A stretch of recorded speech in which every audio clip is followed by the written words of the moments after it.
حاصل کیے ہیں، شاگردی اختیار کی ہے، حضور کے ہاتھ پر بیعت کر کے حضور علیہ السلام سے کلمہ پڑھ کے گواہی دی ہے کہ آپ محمد الرسول اللہ ہے، آپ اللہ کے رسول ہیں۔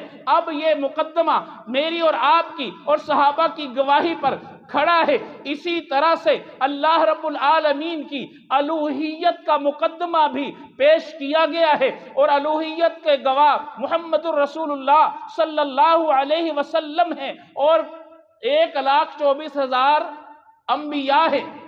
سارے کے سارے نبی اللہ کی الوہیت کے کیا ہے؟ گواہ ہیں۔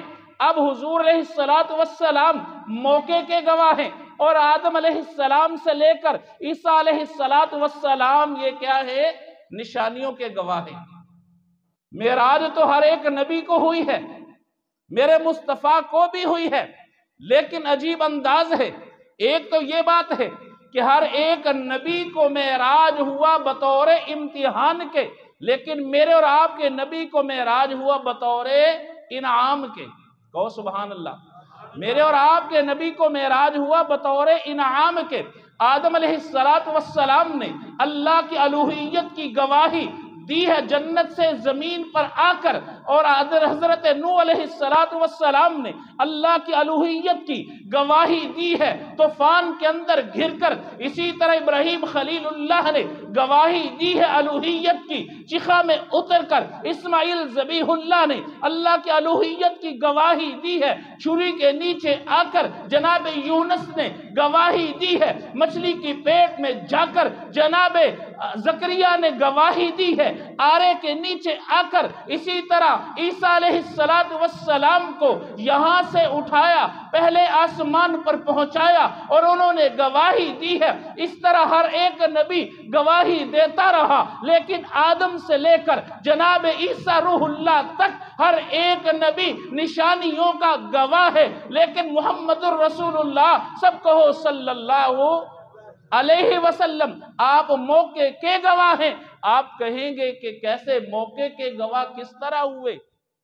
موقع کے گواہ کس طرح ہوئے؟ انبیاء تو زمین پر، میرا اور آپ کا نبی در یتیم مکہ میں، اللہ رب العالمین عرش اولا پر۔ اب اللہ نے انتظام کیا اور بلا لیا، سبحان الذی اسرا بعبدہ لیلا من المسجد الحرام الى المسجد الاقصى الذي بارکنا حولہ لنوریہ من آیاتنا انہ هو السمیع البصیر۔ اب اللہ رب العالمین نے جب بلایا ہے تو نشانیاں بھی دکھلائی ہے اور برکات بھی عطا کی ہے، سب کچھ عطا کیا ہے۔ جناب آدم نے لا الہ الا اللہ، آدم صفی اللہ لا الہ الا اللہ، نوح نجی اللہ لا الہ الا اللہ، ابراہیم خلیل اللہ لا الہ الا اللہ، یوسف صدیق اللہ لا الہ الا اللہ، موسیٰ کلیم اللہ لا الہ الا اللہ، عیسیٰ روح اللہ۔ ہر ایک نبی اللہ کی الوہیت کی گواہی دے رہا ہے، لیکن نشانیوں کو دیکھ کر دے رہا ہے۔ میرے پیغمبر کو اللہ نے موقع پر بلایا ہے، کوئی اعتراض نہ کر سکے، کوئی یہ نہ کہے آپ موقع کے گواہ کیسے ہیں، آپ نے گواہی کیسے دی ہے۔ اور ہر ایک نبی سے اللہ نے میثاق کے اندر ایک جلسہ بلایا تھا، اور وہاں پر سارے انبیاء کو جمع کیا تھا، اور جمع کر کے یہ وعدہ بھی لیا تھا لما آتیتکم من کتاب و حکمہ ثم جاءکم لتؤمنن بہ ولتنصرن۔ یہ میرا پیغمبر لاڈلا محبوب آپ کے پاس آئے گا اور پھر پیغام لائے گا، پھر تم نے اس کی تائید کرنی ہے، پھر تم نے ان کی مدد کرنی ہے، پھر اس کے ہاتھ کے ساتھ ہاتھ ملانا ہے، قدم کے ساتھ قدم ملانا ہے۔ اللہ نے یہ وعدہ بھی آج کی رات پورا کر دکھایا ہے۔ 1,24,000 انبیاء کو جمع کر کے پیغمبر دو جہاں فخر دو عالم صلی اللہ علیہ وسلم کو مصلح عطا کر کے بتلا دیا ہے وہ مقتدی ہے، یہ مقتدا ہے، وہ آج مقتدی بن گئے ہیں، یہ مقتدا ہے۔ عملی طور پر امامت کا تاج پیغمبر کے سر پہ رکھ کے اللہ نے بتلا دیا ہے، او لوگو آدم ضرور ابو الانبیاء بھی ہے، آدم ضرور دادا ہے انسانیت کے، باپ ہے، لیکن اس کے باوجود حضرت ابراہیم خلیل اللہ بھی حضور کے دادا ہے۔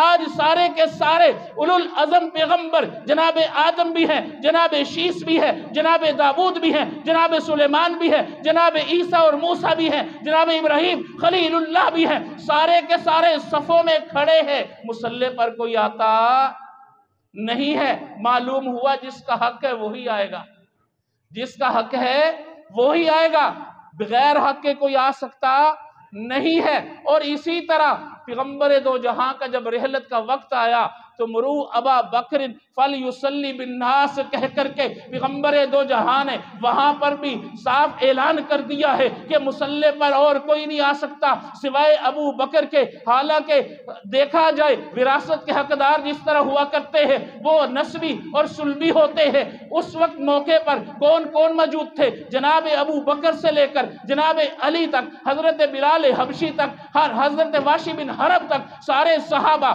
وہاں پر موجود ہیں۔ اور حضرت عباس جو حضور کے چچا ہیں وہ بھی موجود ہیں، ابن ابی طالب حضرت علی بھی موجود ہیں جو وارث ہو سکتے ہیں، لیکن حضور نے بتلا دیا ہے یہاں پر وہ وراثت نہیں چلتی ہے، یہاں پر یہ وراثت چلتی ہے۔ حضور علیہ السلام نے آ کر مرو ابا بکر فلیصلی بالناس کہہ کر کے مسئلہ حل کر دیا ہے کہ کوئی اعتراض نہ کرے، میں اپنی زندگی میں جسے مصلی دینا چاہتا ہوں، جس کا حق ہے وہی مصلی پر آئے گا۔ اور حضور نے مصلی پہ کھڑا کر کے بتلا دیا، اور پھر وہ وقت بھی آیا ہے، اللہ نے یہ بھی بتلا دیا اور یہ بھی وضاحت ہو گئی کہ جب ابو بکر صدیق نماز پڑھا رہے ہیں اور نماز پڑھاتے پڑھاتے آہٹ محسوس کی ہے تو پیچھے ہٹنے لگے ہیں کہ حضور تشریف لے آئے ہیں۔ حضرت عباس حضرت علی کے سہارے